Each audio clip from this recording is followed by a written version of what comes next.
The horror genre has been around since the late 1800s and has evolved over time with the creation of new subgenres.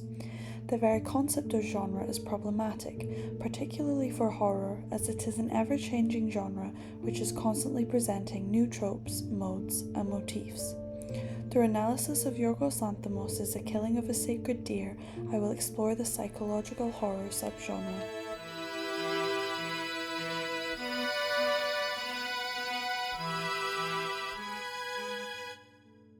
Psychological horror is the most difficult horror subgenre to define, as it overlaps with all other horror subgenres due to its focus on one's mental health. It's a hybrid subgenre as it often blurs the psychological with the supernatural, allowing for narratives to be ambiguous. Quite often, the monster could be used as a representation for a character's trauma and mental instability, or it can be a literal monster. The subgenre often manipulates audiences into attributing strange events within these films to the character's deteriorating mental state, only for the narrative to flip as the supernatural overpowers the psychological. Hitchcock's Psycho signaled a shift in the horror genre, introducing the figure of predatory sexual psychopaths within seemingly domestic settings. As the genre developed, the focus of monstrosity moved inward, situating the horror not in external supernatural forces, but within the structure of the nuclear family. Stanley Kubrick's The Shining situates horror within the family as Jack's mental deterioration transforms the father into a threat. The Overlook Hotel functions as a space of isolation, with the danger emerging from Jack's psyche. In its simplest form, psychological horror is a subgenre which dives deep into a character's beliefs, fears, desires, and emotional states, often portraying them as disturbed, unreliable, or mentally unstable.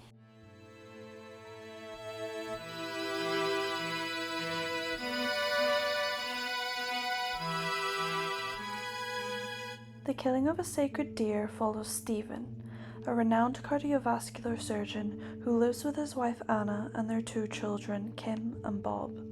Stephen befriends an outlandish, fatherless teenage boy called Martin, whom he becomes a mentor figure to. As Martin begins to insert himself into the family's domestic life, the children become unwell. With no medical explanation, Bob wakes up one day and can't move his legs. Shortly after this, Martin reveals that his father died on Stephen's operating table, blaming him for the death. Martin informs Stephen that he is going to have to kill one of his own family members to balance out this loss. If he fails to do so, they will all get sick and die. Yes, it's exactly what you think. Just like you killed a member of my family, now you gotta kill a member of your family to balance things out, understand? I can't tell you who to kill, of course, that's for you to decide, but if you don't do it, they will all get sick and die. Bob will die, Kim will die, your wife will die. They will all get sick and die. 1, paralysis of the limbs. 2, refusal of food to the point of starvation. 3, bleeding from the eyes. 4, death. 1, 2, 3, 4. Don't worry, you won't get sick, you just gotta stay calm, that's all. As his family get weaker and blood begins to pour from their eyes, Stephen knows that he must make his decision soon.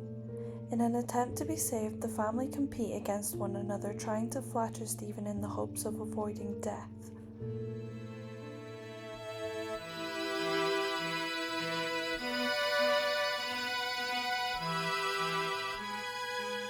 In true Lanthimos style, the characters speak in an expressionless and robotic manner, creating an uncomfortable and inhuman atmosphere.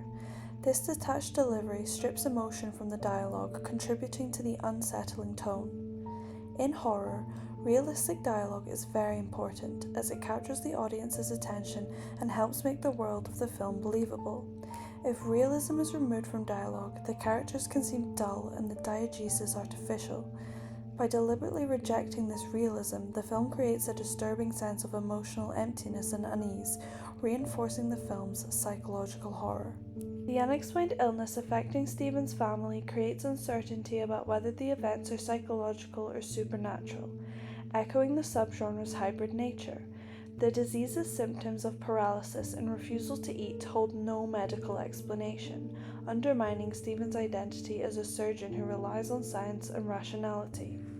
The true source of horror emerges within the family unit as Stephen's mental and moral stability begins to collapse under the pressure of Martin's curse. The family home, normally a safe space, becomes a site of fear, suspicion, and moral crisis. Ultimately, the illness functions as a manifestation of Stephen's unresolved guilt, forcing him into an impossible choice that echoes the film's Greek tragedy roots.